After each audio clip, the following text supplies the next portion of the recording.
same-sex marriage is out. Di Malaysia ada perkara-perkara tertentu yang kita tak boleh terima. Two men or two women is not considered a family. Our value system tak sama dengan value system barat. Hak komuniti LGBT untuk mengamalkan gaya hidup mereka masih tertakluk dengan undang-undang yang tidak membenarkan di Malaysia. As part of our project for our philosophy and current issue module, we will be discussing some contemporary issues faced within the LGBTQ community. We will also be looking at some of these issues through a philosophical lens while making some comparison between the Malaysian and the Western perspective. And with this, let's start by first looking into what the term LGBTQ+ stands for. What's LGBTQ+, you may ask? Essentially, it is an umbrella term used to represent a diverse range of sexuality and gender identity. LGBT stands for lesbian, gay, bisexual, and transgender, while the Q stands for queer and questioning. The plus is used to signify all the genders, identity, and sexual orientation that are not specifically covered by the other 5 initials. Over the years, public acceptance and advocacy for the LGBTQ movement has been on the rise, with changes in the social climate and information becoming more accessible. There has also been an increase in the number of people who identify as LGBTQ, particularly amongst millennials and Generation Z. According to a poll released by Gallup this February, the percentage of adults in the US who identify themselves as something other than heterosexual has increased by double over the last decade, from 3.5 to 7.1. The global push for LGBTQ rights, however, still continues to face several barriers, despite substantial changes in policies, laws, and shifts in cultural norms. Many LGBT people are targeted solely because of their gender expression or perceived sexual orientation, and face several challenges in almost every aspect of their lives. Some of these challenges include discrimination, violence, hate speech, oppression, and poor accessibility to basic rights like education, employment, healthcare, and housing. This violation of basic human rights have been linked to higher rates of suicide, mental health issues, substance abuse, unemployment, and homelessness within the LGBT community. Our aim for this project, therefore, is to increase awareness and promote a more inclusive and non-discriminatory outlook towards the LGBTQ community within our society. We also hope to help promote a better understanding between the LGBTQ community and non-LGBTQ for a more equitable and safe space for people of all diversities. According to the report on state-sponsored homophobia published by the ILGA in December 2020, at least 42 UN member states have legal barriers to freedom of expression on sexual orientation and gender identity issues.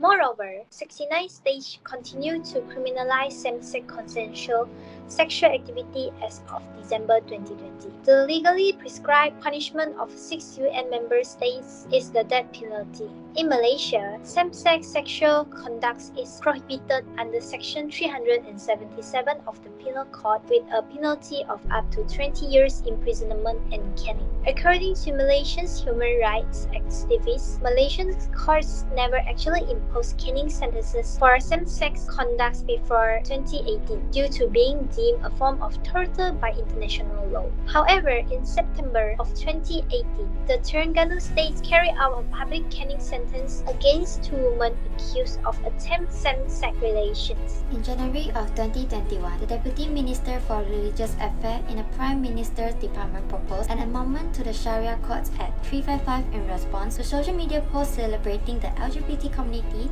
as part of the Pride Month. Act 355, in essence, limits sentence that the Sharia courts can impose.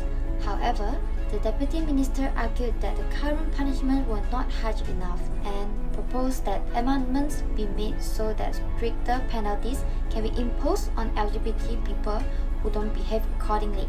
All 13 states and the Federal Territory criminalize same-sex relations and gender non-conformity. Despite several efforts by parties that advocate for LGBT rights, activism is generally shunned and taken as a serious offense as it is considered to be against teachings of Islam. Malaysia, being a Muslim majority country, upholds strict policies that are imposed on LGBTQ people who are deemed to be in contradiction with Islamic teachings. Just like the Quran, like many other sacred texts such as the Bible, uphold a heteronormative binary of gender identification and sexual orientation that doesn't allow the range of identities present in today's society. There have been consistent reports of discrimination and violence being committed against LGBTQ people in recent years. Transgender individuals have notably been vulnerable to physical and verbal abuse by the government and public, and are often arrested under the Minor Offences Act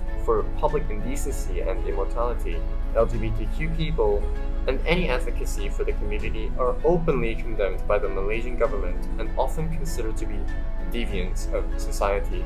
The federal government and a few state governments have openly run programs aimed at rehabilitating suspected LGBTQ individuals. As of June 2021, 1,733 Malaysians from the LGBT community have been sent to a rehabilitation camp run by Malaysia's Islamic Development Department. Ismail Sabri, the Prime Minister at the time, elaborated that people who are sent to the camp are taught about religion, health, HIV, AIDS in an effort to guide individuals who have strayed from the teachings of Islam back to the right path.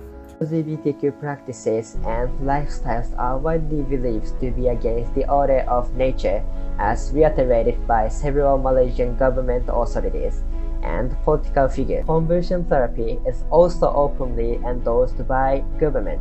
It often involves harmful practices, which can cause long-lasting psychological and physiological damage to those subject to it. There has also been a recent case in May involving the ban and removal of gay conversion app produced by Malaysian government on the Google Play Store. Media censorship of LGBT also remains to be an issue since 1994, when the government banned anyone who is homosexual, bisexual, or transsexual from appearing state-controlled media. These discriminatory subjugations by Malaysian government have been called out by several international human rights bodies and local activities to be a violation of human rights. In addition to governmentally endorsed criminalization and lack of legal protection against discrimination faced by LGBTQ folks, societal violence against the community also remains to be prevalent, especially among trans women. The brutal murder and torture Samira Krishna